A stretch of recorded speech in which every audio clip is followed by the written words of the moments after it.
Au moment où j'ai commencé à bosser sur cette vidéo, eh bien vous étiez déjà près de 25 000 à avoir regardé la première vidéo consacrée à l'éruption du volcan en Islande, qui date d'il y a quelques semaines. Donc je considère que c'est un joli petit succès et que c'est un sujet qui intéresse et qu'il serait bon d'approfondir. Le mont Fagradalsfjall, dans la péninsule de Reykjanes, dans le sud-ouest de l'Islande, est entré en éruption, une éruption qui attire toute l'Islande et même les amateurs du monde entier. Quand je dis monde entier, rien à voir avec les stomatologues. Je vous avais aussi dit que heureusement, depuis ses débuts, l'éruption ne présente aucun danger pour le public et malgré ces images aussi fantastiques qu'impressionnantes, il n'y a eu qu'environ 1 km² de recouvert avec de la lave. À l'époque de la première vidéo, le géophysicien Magnus Gudmundsson avait décrit la vallée comme étant un endroit idéal pour l'éruption, la comparant à une baignoire dans laquelle la lave peut lentement et sûrement se déverser. Mais ça, c'était il y a quelques semaines lorsque le débit moyen du cratère était d'environ 5 mètres cubes par seconde. Il a depuis quasiment doublé de diamètre, atteignant maintenant les 80 mètres, et le débit de magma expulsé est passé à 10 puis 13 mètres cubes seconde, et le pouls de ce cratère est devenu beaucoup plus régulier, avec des épisodes d'éruption toutes les 10 à 15 minutes.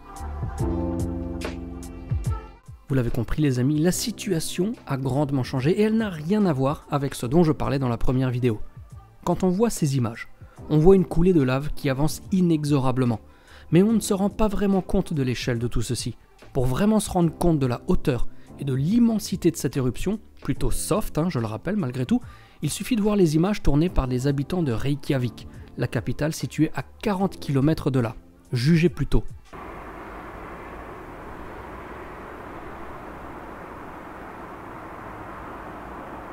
Imaginez alors la force de l'éruption du Laki à la fin du XVIIIe siècle dont je vous parlais dans la vidéo précédente.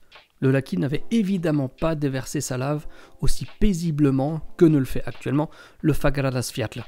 Le Laki et ses 115 cratères alignés sur 27 km de long avaient littéralement explosé, projetant la lave à plus de 50 km. Donc en gros, c'est comme si l'éruption actuelle expulsait le magma jusqu'à Reykjavik. Pas étonnant qu'à l'époque, les Lakagigar, les cratères du Laki, aient créé des perturbations météorologiques dans toute l'Europe, ayant possiblement même eu comme conséquence les problèmes de récolte et de famine ayant conduit à la Révolution française. Donc avec ce volume de lave dépassant les 10 mètres cubes secondes, les choses peuvent se compliquer. Et je vais vous dire pourquoi. Parce que même s'il faut environ 1h30 de marche depuis la route 427, et que les habitations et la route elle-même ne sont toujours pas menacées, et risquent de ne pas l'être avant encore quelques temps, eh bien les ingénieurs et les géophysiciens maintiennent que l'activité du volcan n'est pas prête de s'arrêter, avant quelques mois, voire plusieurs années. Donc même si la vallée représente une jolie cuvette d'accueil, le flot de lave commençait rapidement à être trop volumineux et menaçait de déborder, d'autant plus que même si la langue de lave s'étend sur plus de 300 mètres depuis le cratère, il y avait toujours en son cœur une rivière de lave liquide alimentant en continu cette langue de lave qui ne cesse d'avancer. Ainsi, les ingénieurs et géophysiciens ont décidé de mettre en œuvre la construction d'une digue sur la face sud de la langue de lave. Alors bien sûr, remuer la terre pour faire une digue de plusieurs mètres de haut ne va jamais arrêter la progression de lave en fusion, mais au moins cela pourra contenir un peu plus le gros du volume qui s'est déjà refroidi. Je vous rassure, c'est pas non plus une improvisation hasardeuse, parce que ce type de digue avait déjà été réalisé en 1973 dans les Vestmannaeyjar, les îles Vestmann en français, lors de l'éruption du volcan Eldfell. Pour info, en Islande, cette cuvette n'avait pas de nom, mais elle en porte désormais un. Ce nom c'est Fagradalshraun. Hraun, eh bien, en fait ça veut dire la lave. Et quand un volcan déverse de la lave, la zone recouverte prend naissance. Et son nom est généralement le nom du volcan, ou toute autre dénomination suivie de Hraun. Donc littéralement, ça donne la lave du volcan machin et ainsi de suite. On a par exemple Eldraun, on a Laugahraun, Lauga c'est la source chaude, et en Islande on a le Laugavegur, qui est le chemin des sources chaudes, qui est une randonnée absolument exceptionnelle qui rejoint Landmannalaugar à Thursmark, même s'il y a beaucoup plus à voir que de simples sources chaudes. Et justement sur Reykjanes, eh bien il y a des kilomètres carrés de lave, recouvert de mousse datant d'éruptions d'il y a 900 ans. Et d'ailleurs, selon les mythes et les croyances islandiques, eh bien là-bas, on y retrouve les trolls et les êtres de la nature.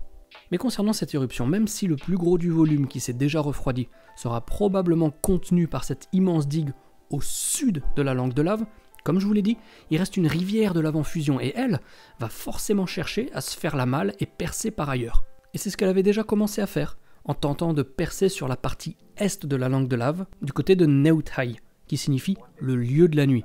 D'ailleurs, c'est très intéressant, parce que Hei, en hongrois, ça veut dire le lieu. Donc, Hei, quasiment la même prononciation pour déterminer la même chose. Très intéressant, j'aime beaucoup la linguistique. Bref, le risque d'une percée dans Neuthai, c'est qu'après, on n'est plus du tout dans une cuvette. On est en roue libre, sans mauvais jeu de mots, jusqu'à la route 427. Et quand ça se rapproche de la route, eh bien, il y a d'autres problèmes qui surgissent, du genre les câbles de la fibre optique qui permettent l'accès Internet de toute la péninsule Reykjanes. Et donc ce processus de couler vers l'est, eh bien, il n'aura pas fallu très longtemps pour que la lave s'échappe vraiment de cette face est de la vallée. Et ça, c'est arrivé très très récemment, le 22 mai dernier. Donc la rivière de lave en fusion est en route vers le sud de Reykjanes et risquerait de couper la route dans les mois à venir. Toutefois, jamais une route n'a été coupée par une éruption volcanique et quand bien même les routes coupées ou fermées en Islande, c'est un petit peu comme le mauvais goût dans Touche pas à mon poste, disons que c'est rien de bien nouveau sous le soleil. Par contre, une option qui n'est pas exclue par les spécialistes, c'est une intensification de l'éruption. En effet, des séismes continuent dans la péninsule et certains se sont même aventurés à dire qu'il est possible qu'un jour, qu'il soit proche ou pas du tout, la zone de cratère s'excite méchamment et nous pète au visage d'une manière dont l'intensité pourrait nous rappeler l'éruption du volcan Eyjafjallajökull en 2010. Évidemment, nous n'en sommes pas là et gageons que la situation reste telle qu'elle afin que ce sublime spectacle puisse continuer sans toutefois menacer de vie humaine.